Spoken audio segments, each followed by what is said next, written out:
Bonjour à tous, bienvenue dans Cult & Click pour une nouvelle vidéo sur la saison 8 de Game of Thrones. Bonjour mon cher Bigby. Bonjour mon cher Kerr, merci de ce t-shirt.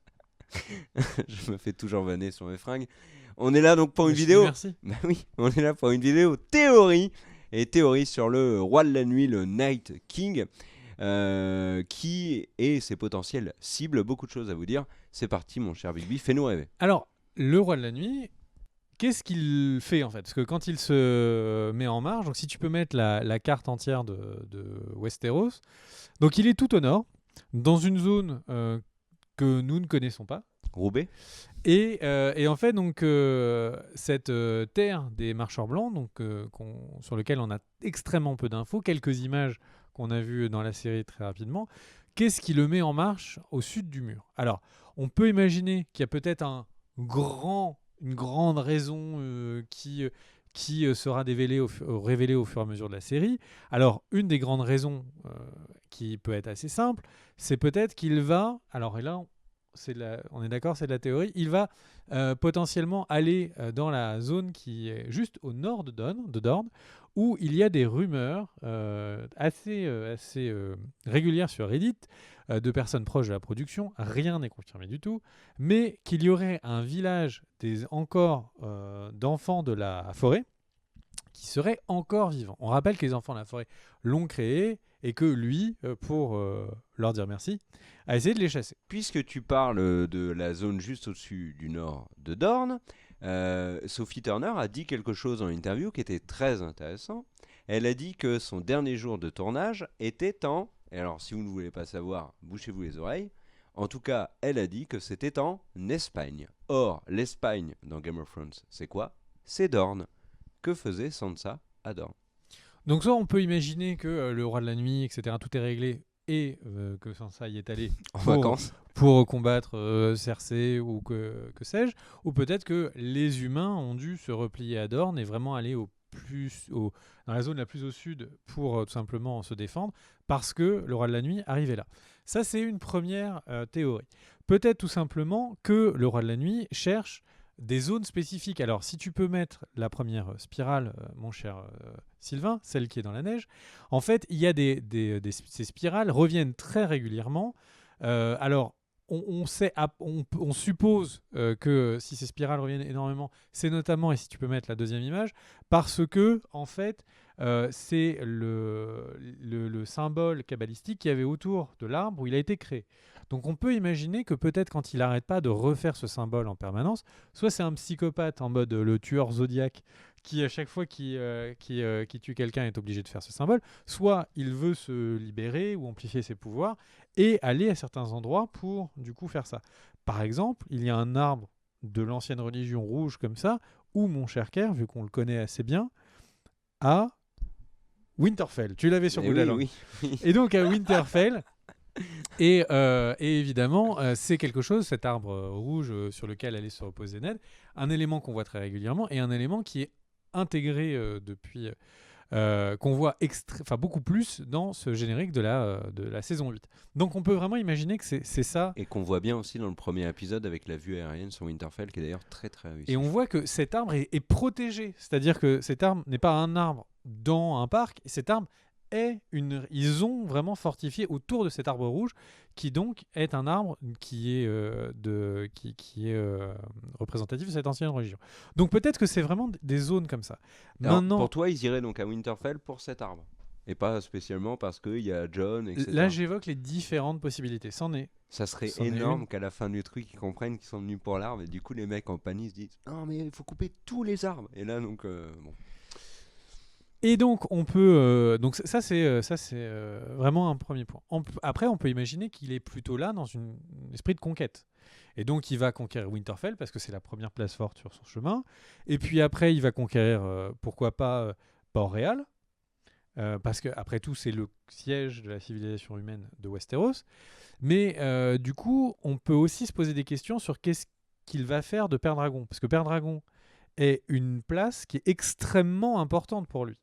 Et il faut vraiment imaginer que Père Dragon, à mon avis, vu que le roi de la nuit semble avoir les pouvoirs de Bran de vision, à mon avis, Père Dragon est une des zones stratégiques les plus importantes de tout Westeros pour lui, quelle que soit la raison. Pourquoi?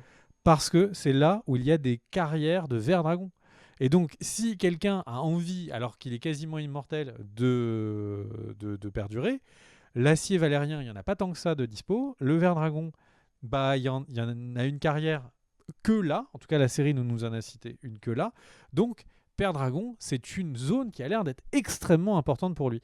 Il est à noter que les livres auraient mis une phrase qui sous-entendrait que les hommes de Westeros ne savent pas ni comment ni pourquoi, et la citadelle de Père Dragon, comment est-ce qu'elle a été construite.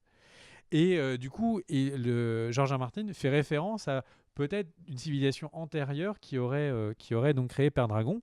Donc en tout cas, ce qui semble évident, c'est que Père Dragon est une cible de choix pour le Roi de la Nuit, même si son but c'est de raser les êtres humains, même si son but c'est juste... quel que soit, c'est sa faiblesse, c'est un endroit où il a l'air intéressant d'y aller. Maintenant, Père Dragon est dans les mers. Alors certains disent oui, mais les marcheurs blancs ne peuvent pas aller dans les mers. Rien ne les empêche de faire une Pirates des Caraïbes, marcher sous l'eau, ou tout simplement de geler la mer. Parce que Père Dragon c'est pas la Polynésie perdue au milieu de l'océan Atlantique. Donc on peut vraiment imaginer des choses, et visuellement ce serait mortel. On pourrait imaginer vraiment une scène où du coup il gèle la glace et il commence à marcher. On pourrait argumenter que la saison précédente, s'il peut geler les choses, pourquoi est-ce qu'il n'a pas envoyé ses troupes, si tu vois, aller attaquer les squads de Jon? La raison pourrait tout simplement parce qu'il attendait le dragon. Mais bien évidemment, pour moi, c'est une évidence. Donc on a plusieurs possibilités. Après, il y a une autre théorie, d'autres idées sur le fait que le Roi de la Nuit, en fait, est en opposition avec le dieu des prêtresses rouges, R'hllor, qui est du coup, et c'est une opposition donc du feu et de la glace, et donc en fait le Roi de la Nuit essaye aller conquérir d'aller tuer cette religion, et potentiellement du coup son champion, le fameux Azor Ahai. On vous a fait une vidéo dessus. Et donc pourquoi est-ce qu'on parle de tout ça? Parce que il y a plusieurs personnes qui sont potentiellement des Azor Ahai. Alors il y a Jaime, mais c'est vrai que beaucoup de personnes parlent de Jon Snow. Si vous pouvez voir son costume Prada magnifique et sa coupe de cheveux qui fait tomber n'importe quelle demoiselle. Le truc, c'est que voilà, peut-être qu'en fait, c'est pour ça qu'il y a une espèce de lien entre les deux. Parce que l'un serait sans le savoir le champion du feu, tandis que l'autre serait le champion de la glace. Donc c'est une hypothèse intéressante. Mais dans les personnes, il y a une autre personne qui paraît évidente que le Roi de la Nuit veut aller traquer. C'est Bran. Pourquoi? Parce que Bran est le seul humain qui a à notre connaissance, est le seul humain qui a les pouvoirs de la corneille. Et donc, c'est une vraie menace. C'est-à-dire que le Roi de la Nuit semble avoir des pouvoirs similaires. D'avoir un être humain qui a un accès comme ça au savoir d'à peu près tout, et peut-être même d'avoir plus de vision précise sur comment est-ce qu'il a été né, pourquoi, etc., comment il a été créé, d'aller tuer Bran semble en soi une cible assez évidente.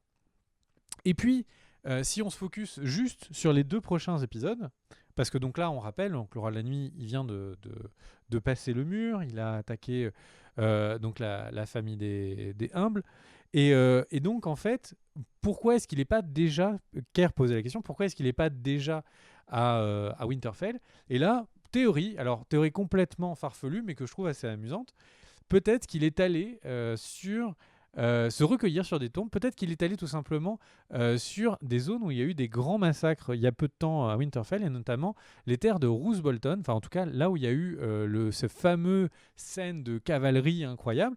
Est-ce que alors là, on est dans le rêve. Personne ne sait si le Roi de la Nuit peut ressusciter des personnes mortes depuis 2 minutes ou depuis 2 semaines ou depuis 4 mois.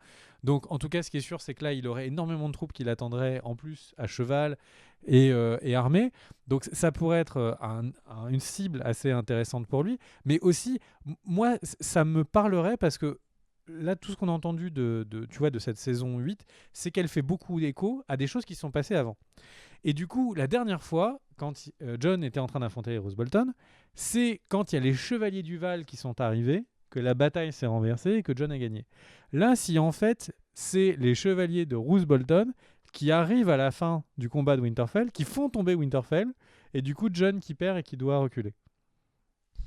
Ouais, ça serait pourquoi pas. Alors après, moi, ma théorie sur pourquoi est-ce que le Night King a mis autant de temps à traverser la demeure des humbles, donc âtre les confins. Pour moi, ma théorie repose sur 2 mots, facilité scénaristique. Mais ça n'est que mon avis. C'est possible, c'est Par contre, possible. il y a... Mais c'est vrai que quand on se demande pourquoi est-ce que le roi de la nuit se déplace à certaines zones, parce qu'il a sans doute un grand but. On ne sait pas, L'acteur- on ne le sait pas. Voilà, le seul truc qu'on a, le seul indice, c'est que l'acteur qui joue le roi de la nuit, a dit qu'il basait son interprétation sur la revanche. Moi, j'ai envie de poser une question. Alors, il y a une possibilité de revanche sur les humains et sur les enfants de la forêt. Moi, je pense, des théories que nous avons, enfin, voilà, on en a discuté longuement, et c'est l'occasion d'en parler avec vous, c'est est-ce que Game of Thrones, finalement, ne nous a pas piégés? Parce que, revenons sur un élément important, c'est la série, en effet, s'appelle Game of Thrones, mais le livre ne s'appelle pas Game of Thrones. Il s'appelle le Song of Ice and Fire. Game of Thrones, c'est que le premier tome. Les autres tomes ont un autre titre et ne s'appellent pas Game of Thrones. C'est la série qui a décidé de s'appeler comme ça. Peut-être que dans l'esprit de Martin, et à mon avis, je pense que dans l'esprit de Benioff et Weiss, donc qui chapeautent la série, ça va être différent, et je pense que du coup la série se terminera différemment du livre. D'ailleurs, Martin l'a confirmé il n'y a pas longtemps. Peut-être que tout simplement, ils vont se rendre compte que le roi de la nuit a des objectifs, et que nos héros qui sont absolument persuadés de devoir sauver l'humanité parce qu'il y a le roi de la nuit qui leur fonce dessus, bah peut-être qu'ils vont se rendre compte qu'en fait le roi de la nuit il n'est pas du tout en train de leur foncer dessus, il est en train d'aller se battre contre le feu. Et on ne sait pas ce qu'est le feu. Tu as dit tout à l'heure, ça peut être au nord, ça peut être dans le sud, etc. Et ça serait assez funky quand même qu'après Winterfell, où on peut partir du principe que les héros vont se prendre une raclée, et ben le roi de la nuit, il fait son truc, c'est-à-dire par exemple, c'est une très bonne idée, détruire l'arbre de Winterfell. Une fois qu'il a fait ça, bah, il récupère un maximum de cadavres pour son armée, et puis ensuite il va vers son objectif, et il ne va pas du tout à Port-Réal, etc., etc. Ça serait, je pense, particulièrement déroutant pour le téléspectateur, mais c'est une possibilité. Game of Thrones, ça n'est pas le titre du livre. Il y a une raison. Il y a une dualité, moi, qui me perturbe et qui m'empêche d'avoir un avis vraiment concret sur la suite. C'est que d'un côté, le monde des humains fait tout pour perdre. C'est-à-dire que concrètement, il y a des zombies qui viennent, etc. Donc là, tu te dis, mais comment tu fais pour... faut que tous les êtres humains... Il y a le Nord qui s'est divisé en deux avec les Roose Bolton. On a les Lannister qui ont fait des guerres, à pu savoir qu'en faire. Daenerys est arrivé et a décimé une partie du Sud. Donc en gros, on a les humains qui se sont en vrai entretués. C'est-à-dire qu'on a presque l'impression que les forces entre la saison 1 et maintenant, des humains ont été divisés par 4 ou 5. Oui. Et donc, en fait, les humains n'ont jamais été dans si piètre état quand il faut avoir la grande hoste humaine face aux marchands blancs. Donc déjà, il y a un truc qui cloche. Donc on a l'impression que la série pourrait nous placer dans des arcs pour dire, bah ouais, voilà, c'est l'apocalypse. Parce qu'il y a eu le jeu des trônes pendant que c'était l'apocalypse. Et du coup, les humains ont laissé passer le vrai enjeu. Mais à côté de ça, les marcheurs blancs sont un bruit, un bourdonnement en fait. Ils sont toujours là. On a une patte d'un marcheur qui arrive. Rares sont les épisodes vraiment consacrés à eux. Rares sont les avancées scénaristiques sur eux. Là, ce nouvel épisode de la saison 8, il est surtout consacré sur comment est-ce qu'il y a des retrouvailles, comment est-ce que tous ces personnages... Si vraiment on était dans un univers apocalyptique, vraiment on est au moment où, ça y est, ils ont le pied sur le précipice, qui va survivre? La série ne me donne pas cette impression-là. Et du coup, j'ai vraiment l'impression qu'il y a ce message mixte de... est-ce que c'est vraiment une blague sur elle-même, sur ils ont joué au jeu du trône, très bien, et ils n'étaient pas sur le bon truc, mais j'ai vraiment hâte de voir ce qui va se passer épisode 4, parce que voilà, après quand il y aura le basculement en fait, quand on aura eu ces grandes batailles, quand on saura ce qui va se passer, peut-être que ces grandes batailles sera un retrait des forces. Tu vois, peut-être que la nuit va y passer. Voilà, peut-être c'était ce qu'on avait dit. Le truc, c'est que, en tout cas, j'ai vraiment hâte de savoir comment est-ce qu'ils vont passer à l'étape d'après. Alors moi, juste deux petits points. Alors d'abord, le livre en français s'appelle Le Trône de Fer. Donc c'est un des éléments qui me titille un peu sur ça. Donc le Trône de Fer reste quand même très important et on le voit dans la promo. Et l'autre élément, c'est justement, après avoir vu la promo qui met vraiment, comme je l'avais dit dans la review, le Trône de Fer au centre du village, et après avoir vu l'épisode 1, moi je continue vraiment de penser que dans l'épisode 3, les marcheurs blancs, à la fin, c'est fini.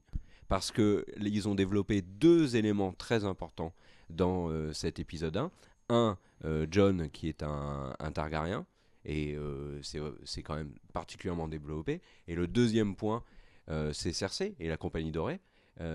Et aussi, le truc qui me fait dire qu'il y a un après les marcheurs blancs, c'est Bronn. Parce qu'elle lui donne une mission à Bronn. Elle lui dit, tu vas aller zigouiller Jaime et Tyrion. Et ça, c'est pas anecdotique. Ça veut dire que s'ils l'introduisent dans la série, ça veut dire 2 choses. Bronn va au nord pour aller les tuer, puis il revoit ses potes et il dit bon allez viens on va boire une bière, puis c'est fini, on oublie Cersei. Ou alors, il y a un après les marcheurs blancs et Bronn va vraiment être confronté à Jaime ou Tyrion. Ouais. Donc en tout cas, voilà, quand j'avais émis l'hypothèse que du coup le Roi de la Nuit mourrait à l'épisode 3, c'est sans l'affirmer, parce que vraiment la série joue sur les deux tableaux. J'ai vraiment hâte de voir ce qui va se passer. En tout cas, n'hésitez pas à suivre la chaîne pour plus de vidéos, plus de lore, pour pouvoir continuer à vivre un peu du Game of Thrones entre les épisodes. Merci à toi, mon cher Ker. Merci pour ce t-shirt. Vraiment, merci à toi. Je me suis dit qu'il fallait en mettre un quand même. Merci à Sylvain. Et également, merci à vous. Des bisous et le partage. Bah, c'est la vie. Hein. Merci à tous ceux qui partagent la vidéo. Ciao, ciao.